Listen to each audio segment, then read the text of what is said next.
What if you were taught to fear the wrong devil? From the first time you heard the story of Eden, the serpent was branded as enemy, deceiver, corrupter of innocence. But what if the serpent was never evil at all, but a messenger carrying fire too dangerous to bless, too powerful to erase? What if behind the mask of Satan, behind the mistranslated shadow of Lucifer, there waited a figure far older, far darker, and far more liberating? His name is Samiel. You will not hear that name whispered from pulpits or etched into stained glass. It does not appear in children's Bibles or Sunday school songs. It has been buried, fragmented, demonized, because his truth is too sharp to leave in the open. Samiel was called the poison of God, the angel of death, the left hand of the throne. Not an enemy who defied heaven, but a force that carried out its darkest commands, a necessary adversary, holy contradiction in flesh. He was the serpent who dared to whisper knowledge, was the angel who refused to bow, the archetype of every rebellion against blind obedience. The story you were given painted him as Satan, the villain of all creation. But the older texts reveal something far more dangerous: Samiel as catalyst, as fire, as judgment that purifies. To encounter him is not to be tempted into sin, but to be forced awake, poisoned with truth that burns away illusion. And once you glimpse that truth, you cannot go back. The question is not whether Samiel exists, it is whether you are ready to see him, to taste his poison, and to realize that the devil you feared may have been your teacher all along. Before there was Satan, before the horns and hooves of medieval imagination, there was only a role, a function carved into the very fabric of creation: Satan, the adversary. In the Hebrew scriptures, this was never a proper name, never a singular devil ruling the underworld. It was a title, one worn by angels and even humans, denoting opposition, accusation, the one who stands against. Over centuries of retelling, mistranslation, and theological convenience, this role was distorted into an identity. Satan became a villain, a cosmic tyrant to be blamed for every temptation and every fall. But beneath the rubble of language lies a deeper truth. The architecture of evil is not about a horned demon rebelling against heaven, but about the figure they buried: Samiel. Samiel was never invented to terrify children or decorate sermons. He emerges across Jewish mysticism, the Talmud, apocryphal texts, Kabbalistic writings. Sometimes he is described as angel, sometimes as destroyer, always as a force suspended between binaries. His very name translates as the poison of God. He is the angel of death, the left hand of the divine, the executor of severity. Unlike the neat categories of good and evil taught in catechism, Samiel embodies contradiction. He kills, but in service of balance. He judges, but as part of divine order. This is what makes him unbearable to orthodoxy. He cannot be simplified into friend or foe. He is sacred ambiguity. The architecture of evil is built on this ambiguity. Evil, in its truest sense, is not simply wickedness. It is the necessary shadow of order, the function without which mercy would collapse into chaos. In Kabbalah, the tree of life is sustained by both mercy and gevura severity. Remove either, and the structure falls.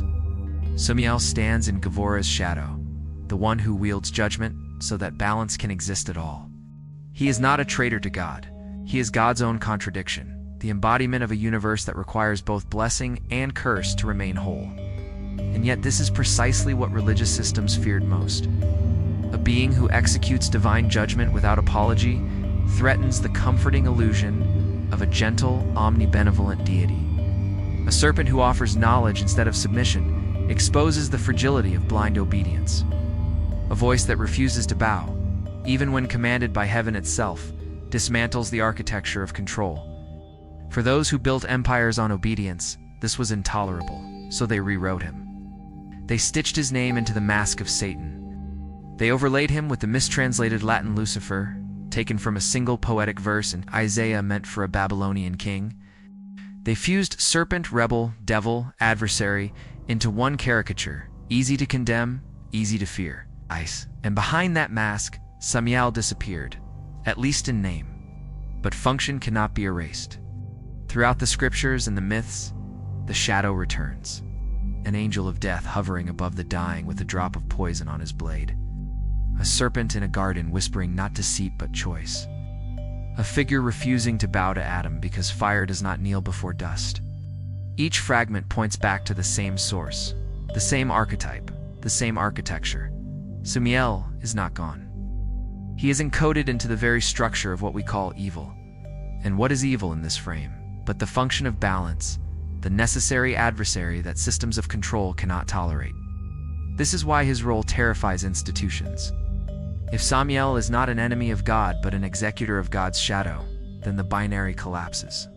The neat division between light and dark, heaven and hell, obedience and rebellion dissolves into something much more unsettling. A cosmos where even poison is sacred, even death is holy, even the adversary is divine. This undermines centuries of sermons, collapses the scaffolding of fear-based control. If the adversary is necessary, then rebellion is not sin but function, and obedience without question is not righteousness but blindness. The architecture of evil, then, is not an empire of devils waiting in the dark. It is the system of erasure, the deliberate suppression of ambiguity in favor of control.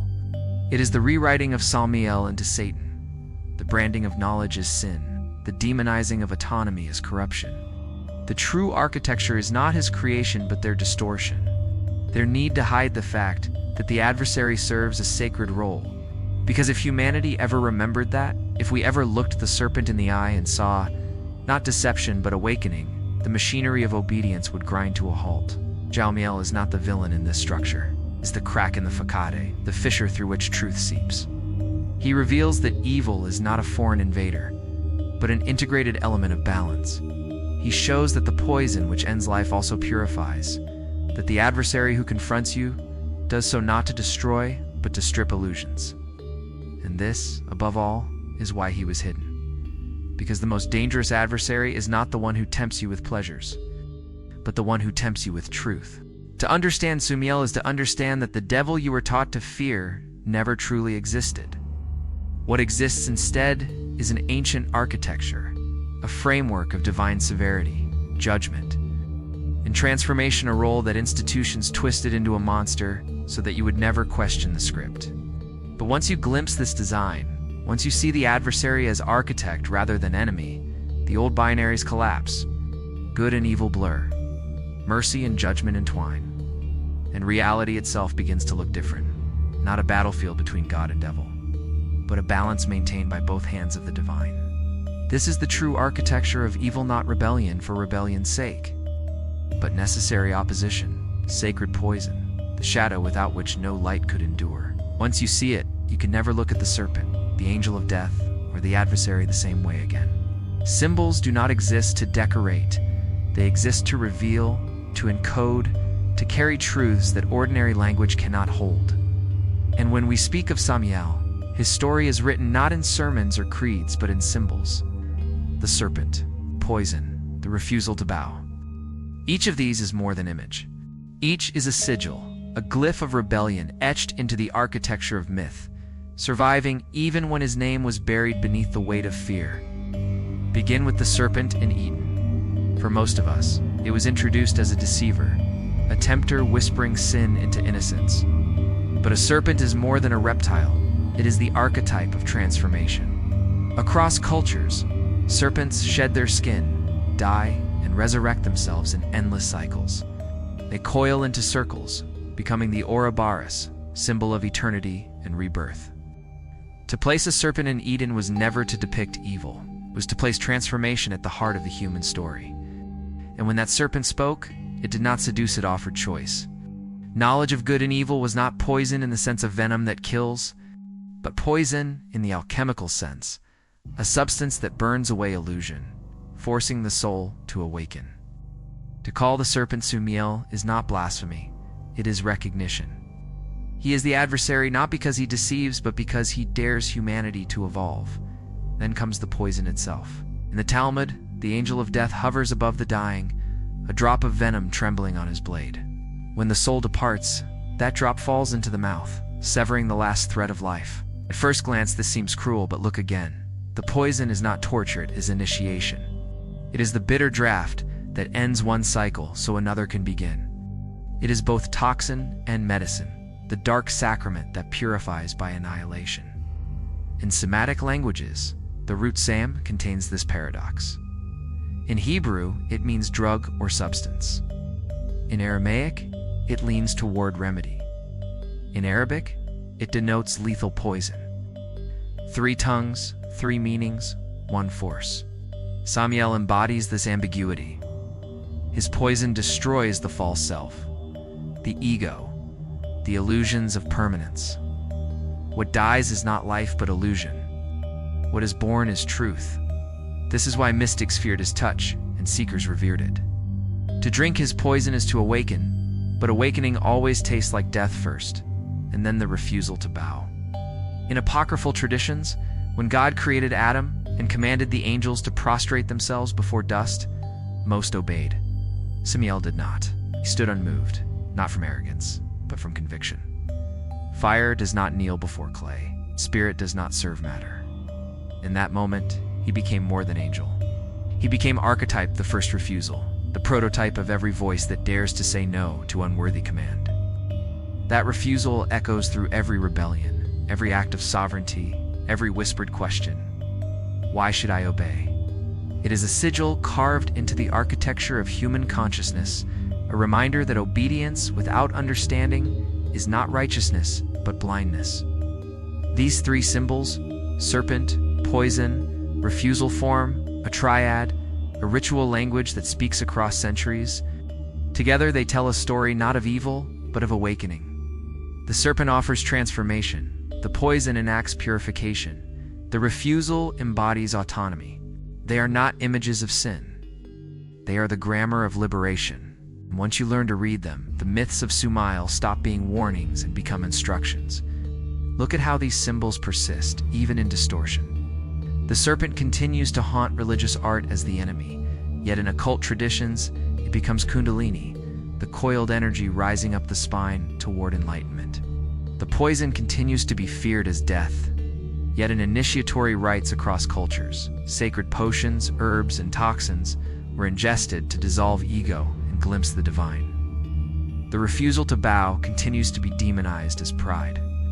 Yet in every story of liberation from slaves and revolt to prophets in exile is the refusal that seeds freedom. Institutions demonize these symbols because they cannot control what they represent. A serpent that transforms, a poison that awakens, a refusal that liberates these cannot be domesticated. And in the modern world, the language of symbols has not vanished. It has only changed costume. Think of the logos that dominate skylines of piles with bytes taken out. Golden arches, swooshes, and sigils of power. They function exactly as the serpent once did, coiling around imagination, embedding narratives into your subconscious. Rituals of obedience still require poison, though today it is not venom but information. Repetition, a steady drip of stories designed to kill the will to question. And refusal is still painted as dangerous, whether in the form of whistleblowers, dissidents, or simple nonconformists. The language has shifted, but the grammar is the same. Samiel's symbols are still here, buried in plain sight. To awaken to Samiel's language is to see that these symbols are not accidents. They are messages, codes left behind to remind you of the power you were taught to fear. The serpent whispers, transform. The poison says, let illusion die. The refusal declares, stand sovereign. This is not rebellion for rebellion's sake. It is a sacred liturgy, a ritual of self-realization hidden beneath the masks of myth.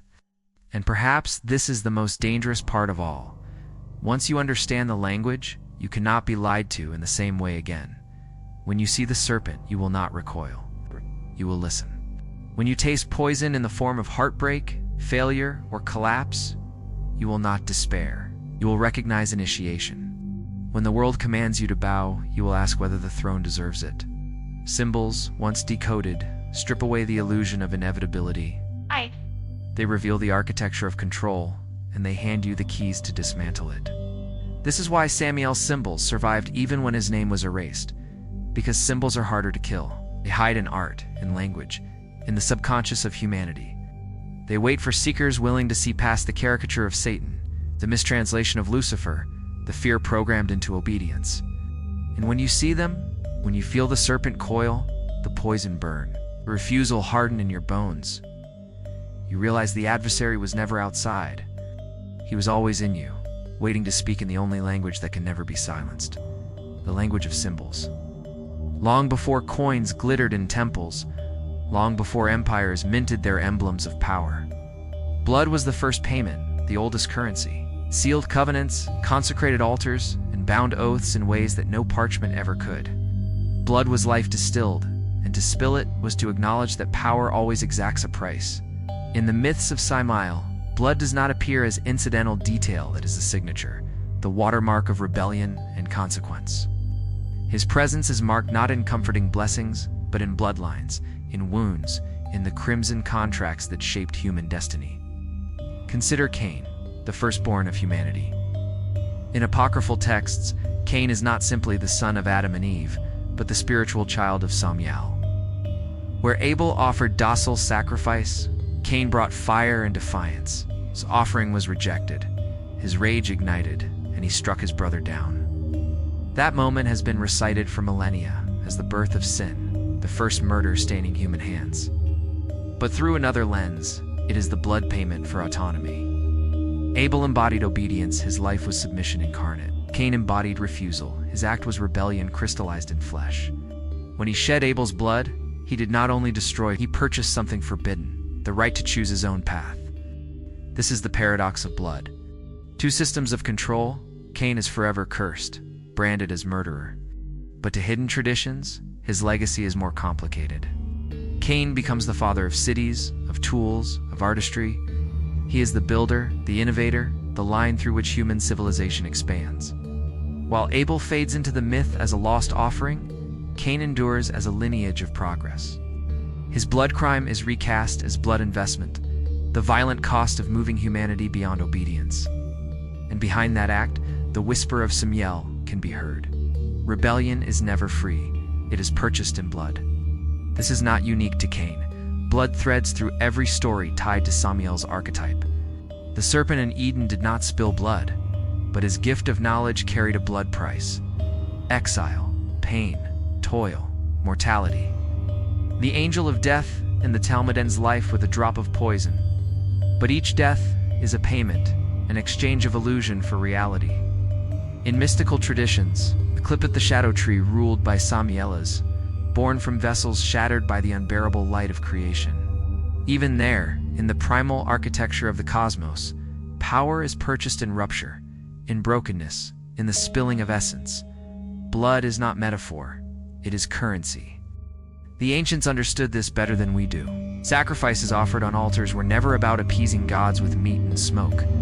They were about acknowledging that, to draw down power, something living had to be given. Every empire repeated the ritual. Priests cut throats before idols. Kings sent soldiers to die for thrones. Systems consumed blood not because they enjoyed carnage, but because they knew that nothing of value comes without a wound. Samiel, as the poison of God, embodies this principle at its most unforgiving. His gifts are always edged, his lessons always cost. His truths are bought with crimson coin. Modern systems mask this reality, but it persists. Blood still oils the gears of power, though today, it often takes subtler forms. The time you surrender to a corporation, the energy you bleed into endless labor, the dreams you sacrifice to remain compliant. These are all modern sacrifices, blood transmuted into metaphor, yet the principle is the same. The system thrives on sacrifice, and every obedience demands payment. This is why Samiel remains so feared. He strips away the illusions and reminds you that you are paying whether you realize it or not. His presence insists that you look at the price, that you see the blood on the foundation stones of every altar and every institution. Cain's bloodline embodies this ongoing cost. His descendants are cast as wanderers, smiths, city builders, creators, marked by exile. They invent tools, forge weapons, establish order not sanctioned by heaven but wrestled from earth. Their existence is stained, but their works endure. It is as if Samiel himself stamped their blood with dual meaning, cursed by the system but empowered in reality.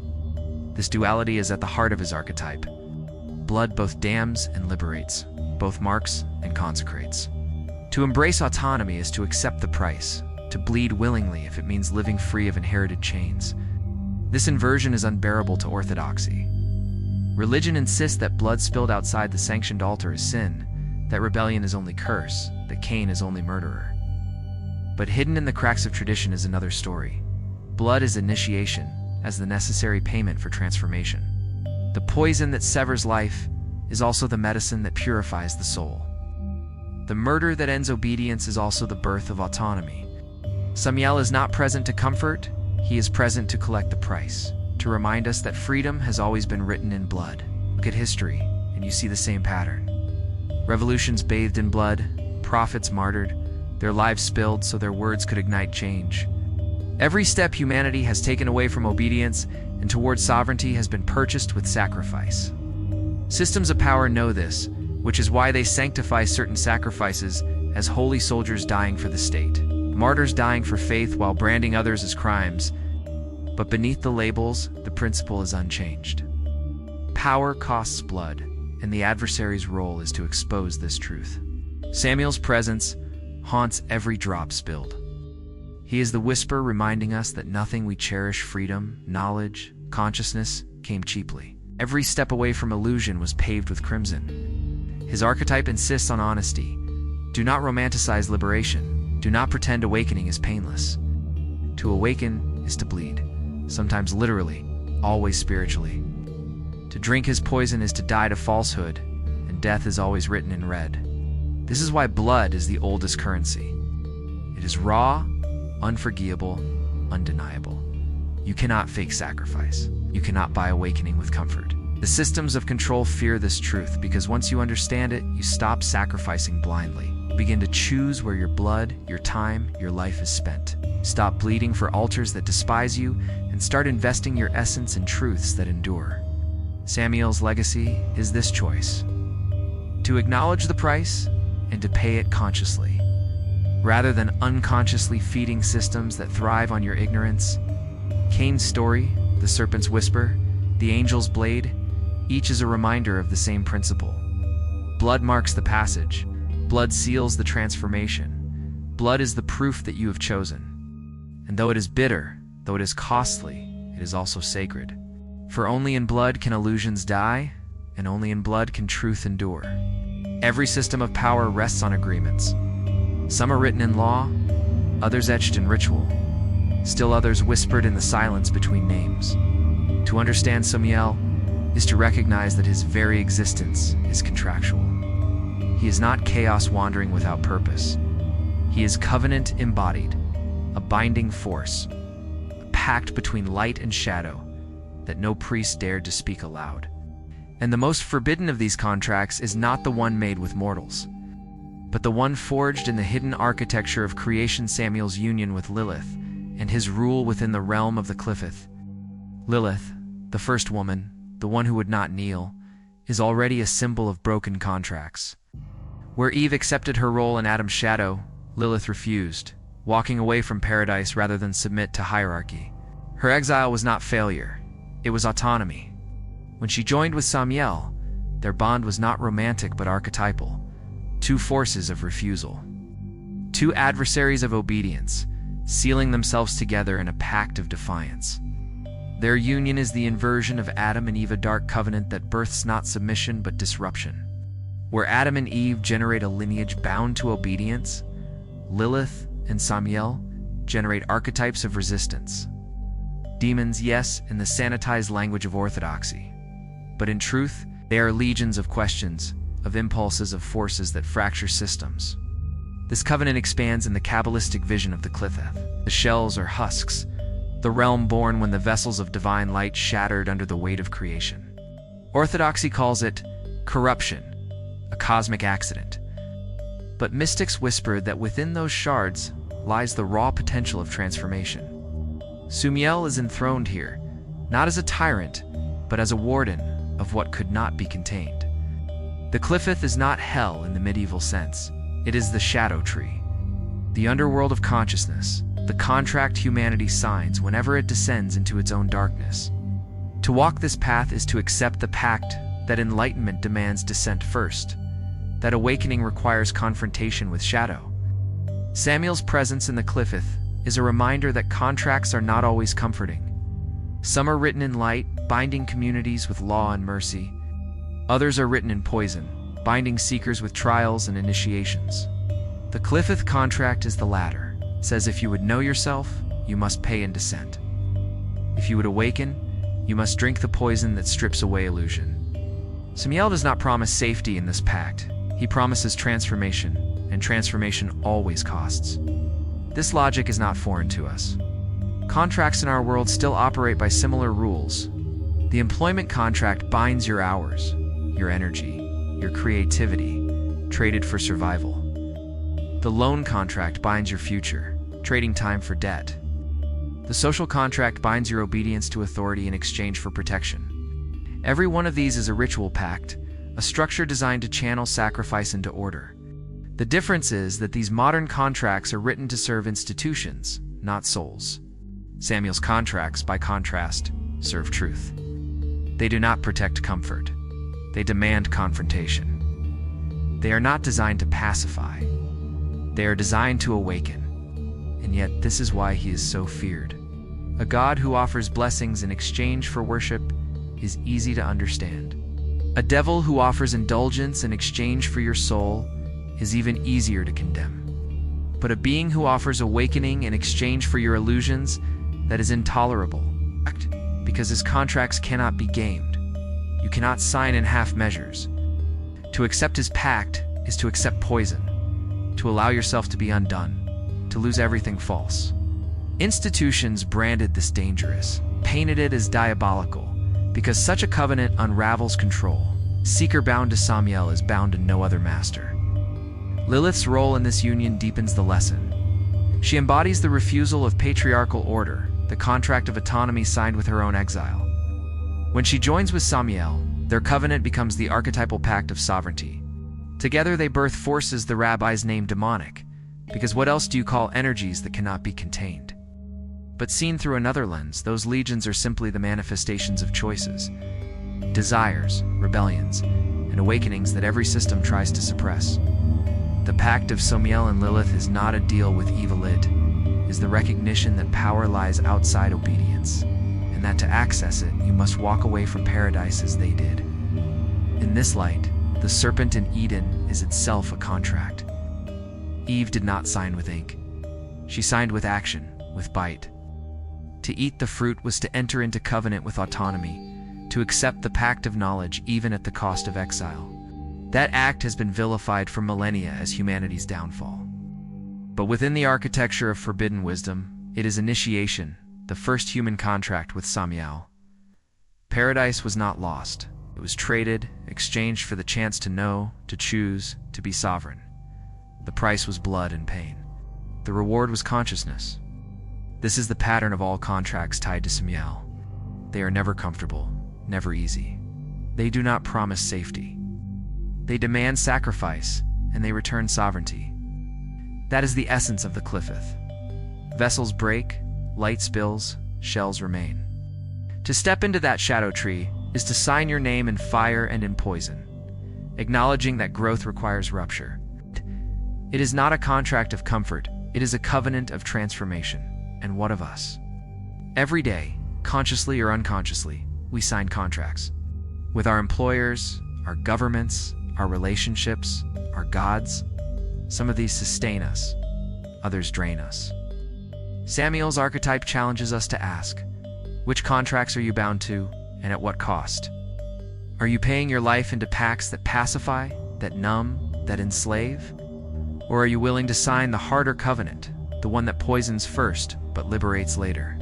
This is why Samiel's contracts endure, whispered in mysticism, hidden in apocrypha, encoded in symbols. Because they are not about submission, they are about choice. They do not enslave, they awaken. They're not made with thrones above, but with the shadow within. And though they are feared, though they are demonized, they are perhaps the only contracts worth signing. Those that cost you everything false, and in return, give you yourself. Myth, when it passes through the hands of priests and rulers, is always inverted. It is bent into a weapon, a sermon, a script that turns rebellion into sin and obedience into sanctity. Nowhere is this inversion clearer than in the story of Samiel. He has been branded Satan, devil, corrupter of innocence, all so that the systems built on obedience can preserve themselves. But when you peel back the layers of translation and propaganda, you discover a different logic and inverted moral code. One where the so-called monster is the keeper of truth, and the supposed holy order is the real corruption. Think of the serpent in Eden. In the official version, he is the deceiver who ruins paradise. But what does he actually do? He offers Eve knowledge. He gives her the choice to think, to see, to act outside blind obedience. In the inverted moral code, this is not wickedness. It is liberation. What institution calls rebellion, the soul calls awakening. To vilify the serpent is to sanctify ignorance. To revere him is to honor consciousness. Serpent is Samiel's mask, a reminder that the first act of human autonomy was branded as sin only because it was dangerous to control. Now consider the refusal to bow before Adam. To the official narrative, this was arrogance, pride, unforgivable rebellion. But what is the act really? It is refusal to submit to hierarchy that devalues spirit before clay. It is saying no to unjust command. It is sovereignty in its rawest form. In the inverted moral code, submission without question is not righteousness. It is blindness. Refusal is not arrogance. It is truth. Samiel becomes not the villain, but the first exemplar of spiritual integrity. Then look at Cain, the firstborn marked by violence. The mainstream narrative makes him the prototype of sin, cursed forever for shedding blood. Yet his legacy is more complex. He is the builder of cities, the father of progress, the innovator who shapes civilization. His blood crime, seen through inverted eyes, is not empty destruction, but the violent birth of autonomy. He breaks obedience with blood, and from that rupture, humanity begins to forge its own path. Cain becomes not the damned, but the architect of human independence.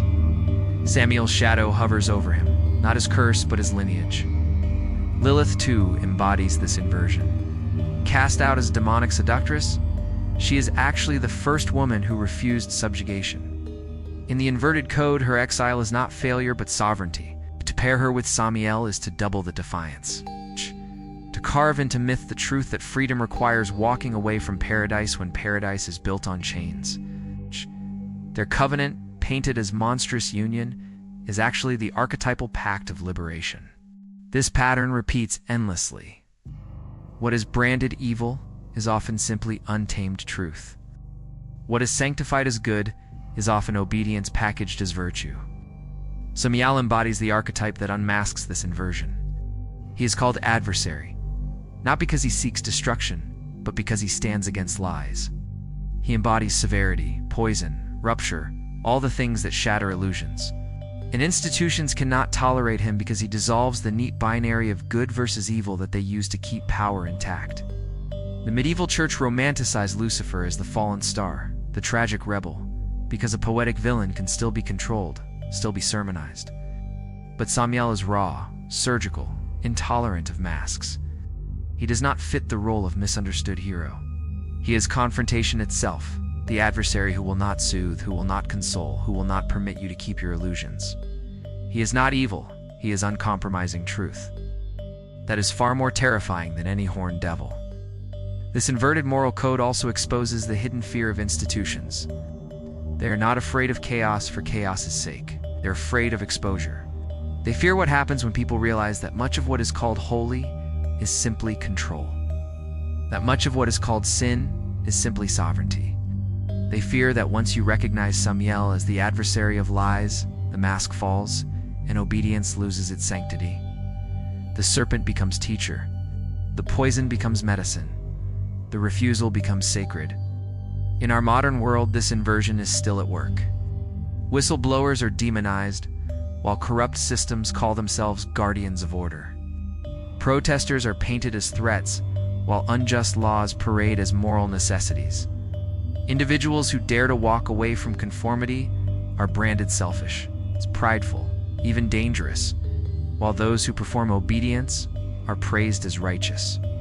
The script has not changed since Eden. The symbols have been updated, but the moral inversion remains. Samiel's archetype is the one that unmasks it. To walk the path of Samiel is to accept that the world will call your liberation evil. It will brand your defiance as pride, your refusal as sin, your awakening as heresy. But in the inverted moral code, those labels are evidence of truth. To be feared by systems of control is to be free of their grip. To be demonized by empires is to be recognized as dangerous to lies. That is why mystics both feared and revered him. They understood that his poison kills illusions, not souls.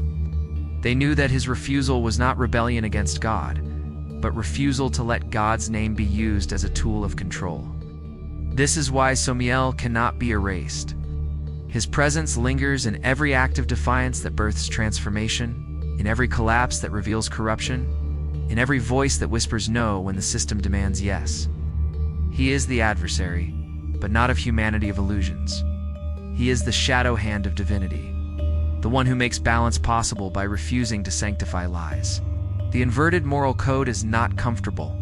It demands you question everything you were taught to call evil and everything you were told to call good.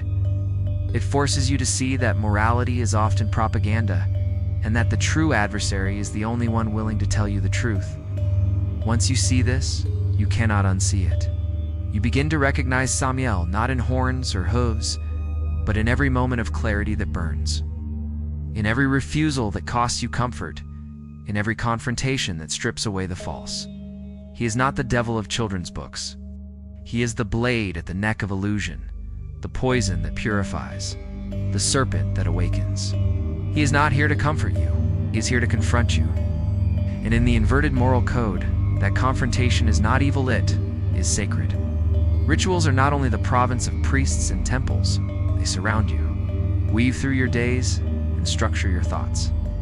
They are the silent performances by which systems reinforce obedience, and they are as present in modern classrooms and boardrooms as they ever were in the shrines of Mesopotamia. The figure of Samiel, adversary, serpent, angel of poison, lurks in these rituals, not because institutions invoke him willingly, but because their fear of him shapes the very scripts they force you to repeat. To understand Samiel is to see that rituals everywhere are built not to honor truth, but to suppress the adversary who reveals it. Look first to Eden. The moment Eve bit into the fruit became a ritual retold for centuries. Every sermon that repeats it, every stained glass window that depicts it, is a performance of control. The story is staged to remind you. Questioning is disobedience. Autonomy is sin. Knowledge is dangerous. That retelling is not innocent, it is ritual reinforcement. The serpent becomes the scapegoat. Eve becomes the example. And humanity is conditioned to rehearse obedience by fearing rebellion. Even today, when the story is recited, the ritual continues, burying the truth that the serpent's act was initiation, not corruption. The refusal to bow before Adam is another ritualized narrative. Samiel's defiance was remembered not as conviction but as pride, not as principle but as wickedness. Each time the tale is told that way, it becomes ritual suppression, a collective exorcism of sovereignty, teaching generations that to kneel without question is virtue, and to stand with conviction is damnation. The ritual is repeated not with incense but with pedagogy, with lessons designed to make submission natural. The story is not just myth, it is liturgy performed in classrooms, pulpits, and even parental admonitions. Rituals of suppression extend far beyond religion. In modern systems, obedience is ritualized into every layer of life.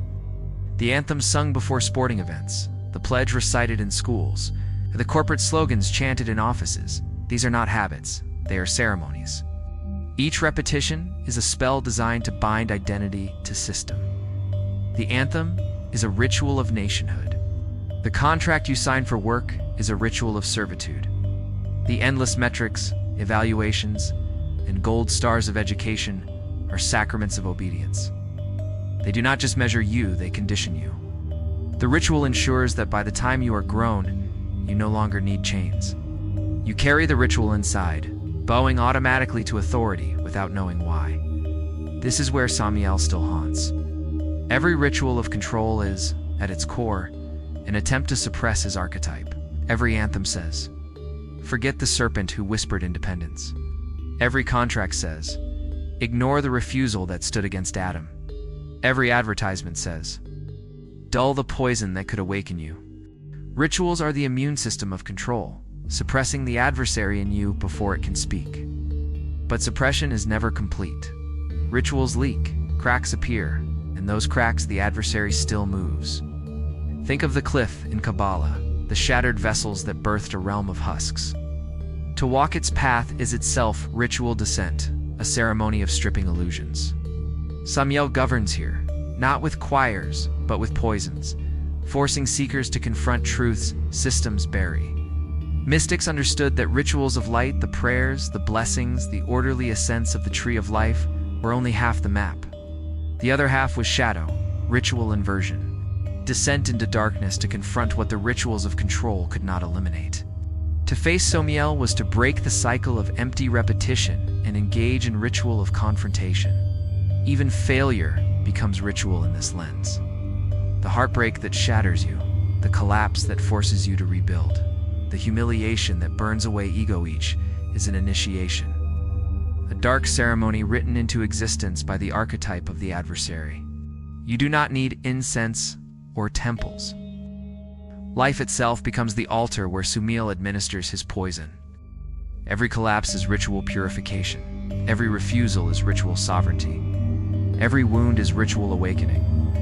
The adversary transforms the rituals of control into rituals of liberation the moment you see them for what they are.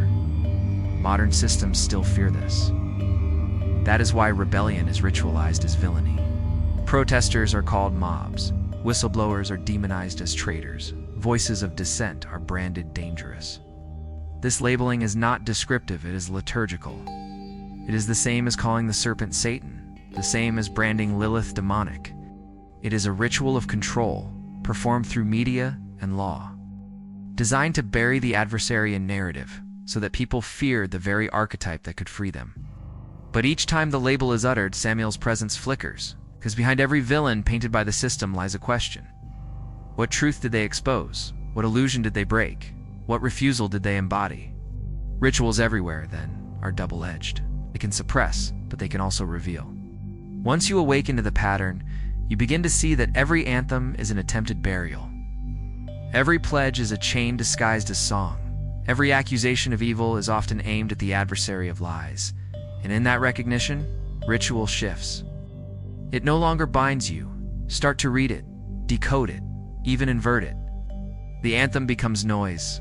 The contract becomes conscious choice. The accusation becomes badge of truth. The adversary teaches you not to abandon ritual, but to reclaim it.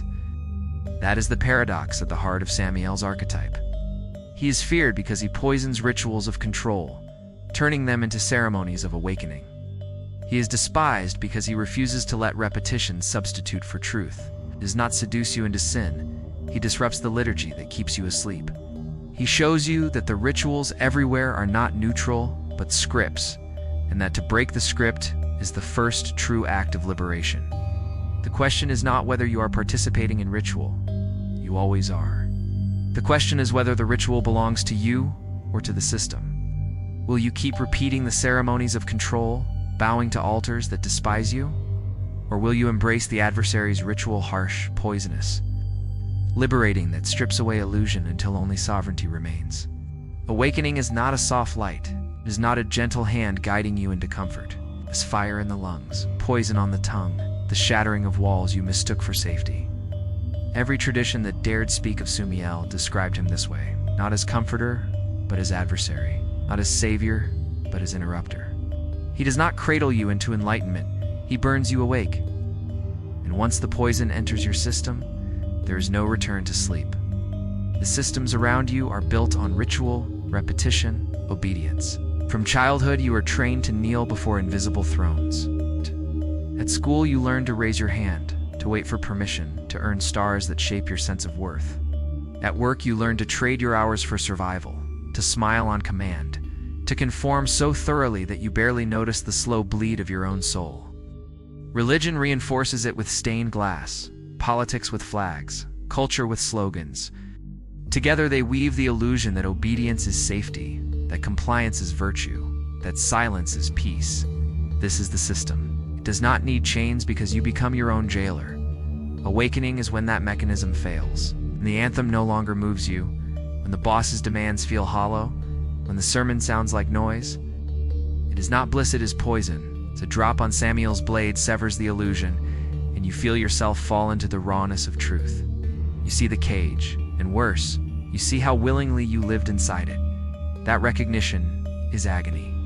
No wonder they call him adversary, because he shows you not just the system's lies, but your own complicity. Awakening is always self-indictment first, but that is also its liberation. For if you were the one performing the ritual, you are also the one who can stop.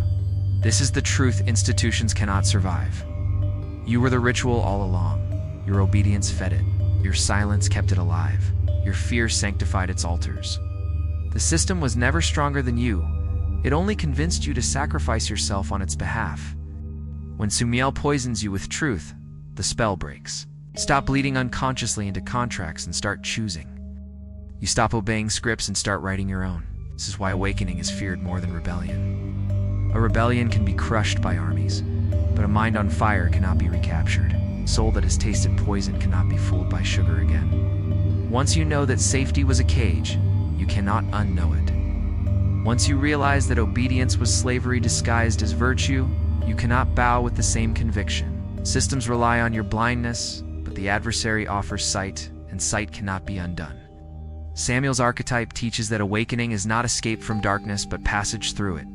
His poison burns away illusions, and illusions cling like skin. It hurts to shed them. It feels like death because it is the death of the false self, the compliant self, the mask crafted for approval. Every heartbreak, every collapse, every failure that strips you bare is his work, initiation disguised as misfortune. You think the world is punishing you, but it is the adversary cutting away what was never real. Awakening always feels like ruin before it feels like freedom. This descent is mapped in the cliff, the shadow tree. Each shell is a husk, a broken vessel that holds fragments of power too intense for order. To walk that tree is to confront every illusion, every mask, every lie you built to survive. The mystics feared it because it is brutal.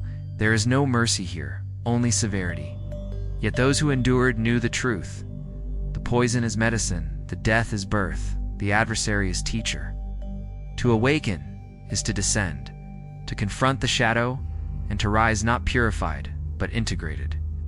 In our time, the same path unfolds without mysticism. Every time you ask, "Why do I obey this rule?" you walk the path. Every time you recognize that your career, your possessions, your accolades feel empty, you taste the poison. Every time you refuse to bow to expectations that suffocate, embody the adversary. Awakening is not elsewhere, it is here. In the moment you stop performing rituals that no longer make sense. The serpent in Eden is still whispering. The blade still drips, the poison still waits.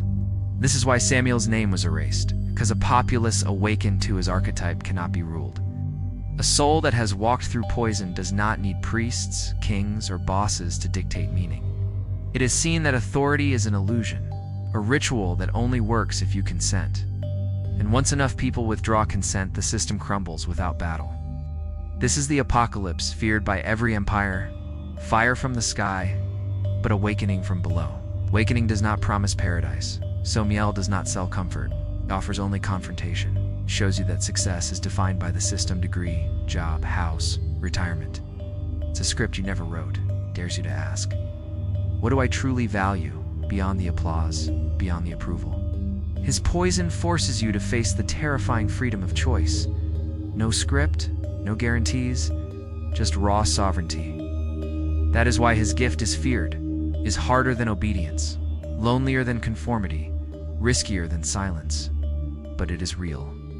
And that reality is worth every drop of blood, every sting of poison, every exile from paradise. For what rises from Samiel's fire is not a saint, not a servant, but a whole being, integrated, awake, unafraid to see. The adversary does not want your worship. He wants your clarity. He wants you to stop pretending, to stop performing, to stop sacrificing yourself on altars you never believed in. His gift is not comfort. His gift is truth, sharp enough to wound, potent enough to heal. So ask yourself, what rituals are you still performing? Whose altar are you still bleeding for? What illusion are you still afraid to release? The adversary waits, not with promises, but with poison. And the only real question is whether you will drink, whether you will let the illusions die so that something real can live. Samiel's whisper was never meant to comfort, it was meant to awaken. His poison still lingers, waiting in every question you dare to ask, every ritual you refuse to perform. If this truth unsettled you, let it burn. Comment, subscribe, and return, because the adversary's path has only begun.